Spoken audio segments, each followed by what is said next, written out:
नमस्कार, बहुत स्वागत न्यूज़ 18 के डिजिटल प्लेटफॉर्म पर। मैं हूं ललित प्रजापति और अंकुर सर भी हमारे साथ हैं। एक बहुत बड़ा घटनाक्रम हुआ है, वो बड़ा क्यों हुआ है वो आपको समझना चाहिए। क्यों वो बड़ा है और कैसे वो असर डालेगा। इजराइल का कतर की राजधानी दोहा पर अटैक कर देना, किस तरह से ऐसा लगता है मानो कोई खुला सांड है जिसे पूरी छूट दे दी गई है। वो कहीं भी नाम बोलेगा, यहाँ हमास का है, वहाँ हमास का बंदा है और वहाँ वो अटैक कर सकता है, कुछ ऐसा लगता है। लेकिन ये बड़ा और व्यापक क्यों है, पहले ये समझ लेते हैं। सर, क्या ये पूरा मामला और इसे देखा कैसे जाए? देखिए, कतर पर इज़राइल ने हमला किया और हमले के बाद ये कहा कि जो हमास की बची कुची लीडरशिप है उसका खात्मा कर दिया गया है। ये इज़राइल की तरफ से दावा किया गया। अब हालांकि कतर का कहना ये है कि उससे उसकी संप्रभुता यानी कि सोवरेनिटी जो है वो नष्ट हुई है, क्योंकि कतर का कहना है कि हम किसी के साथ युद्ध में नहीं हैं और इज़राइल का हमारे ऊपर अटैक करना हमारी संप्रभुता के लिए खतरा है। दूसरी तरफ सवाल ये है कि क्या इज़राइल ने खुद से ये हमला किया या इसमें अमेरिका को पता था। हालांकि अमेरिका की तरफ से बयान आया, डोनाल्ड ट्रंप की तरफ से भी एक बयान आया है, उसकी चर्चा हम बाद में करेंगे। पर ये अपने आप में हैरान कर देने वाला है कि इज़राइल ने कतर को ही निशाना बना लिया। कतर का कहना ये था कि हमास को हम हमारे मुल्क में यानी कि कतर में उसका पॉलिटिकल ब्यूरो का ऑफिस है। उस ऑफिस में पहले इस्माइल हनिया थे और 7 अक्टूबर जब 2023 को अटैक हुआ था उस समय इस्माइल हनिया दिखाई भी दे रहे थे नमाज़ पढ़ते हुए। उसके बाद बाकी लीडर्स वहाँ पे रहते थे, काम करते थे। तो अब इज़राइल ने सोचा कि अब मैं क्यों ना कतर पे ही अटैक कर दूँ।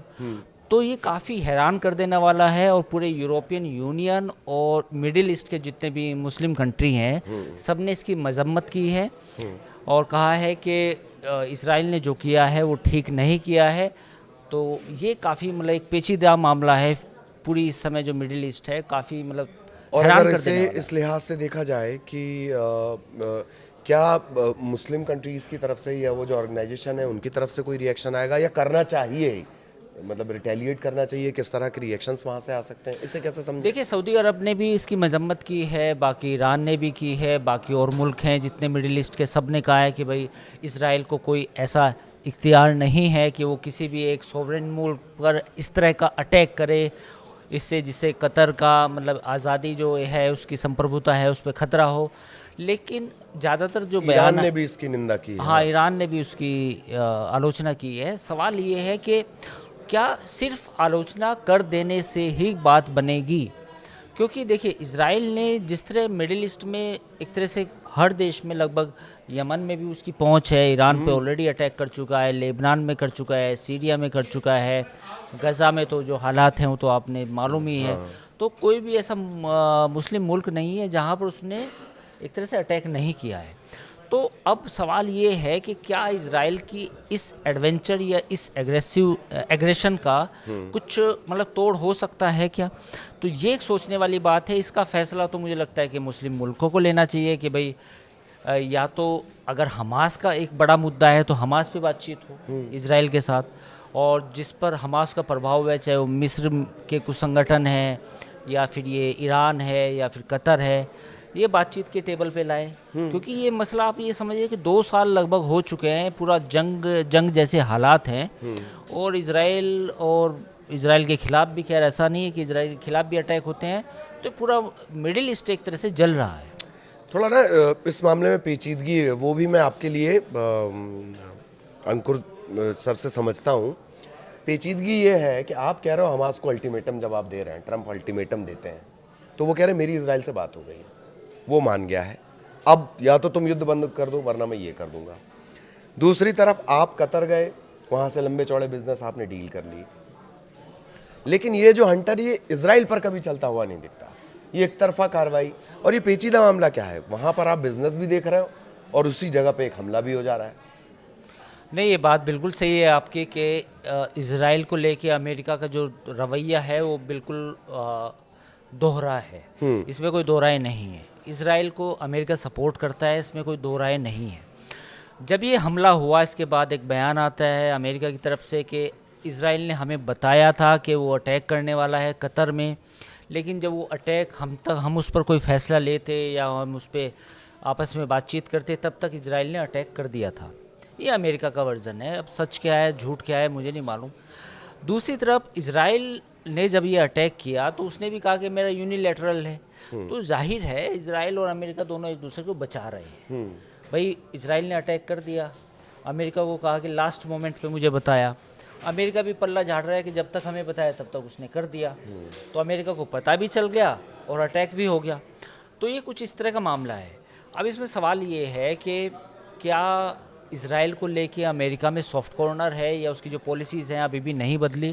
तो बिल्कुल दुनिया भर में ट्रंप ने सबसे पंगा ले लिया, सब पर टैरिफ लगा दिया, लेकिन इजराइल के और अमेरिका के जो ताल्लुकात हैं वो एक अलग लेवल पे है। अब आप देखिए कि इजराइल यूनिलेटरल एक अटैक कर देता है कतर पे, वो भी अमेरिका का अलाई है, बिजनेस अभी रिश्ते बन रहे थे, वैसे भी अलाई है मिडिल ईस्ट में, उस पर अटैक कर दिया जहाँ से ट्रंप करीब $100 बिलियन की डील करके आए थे।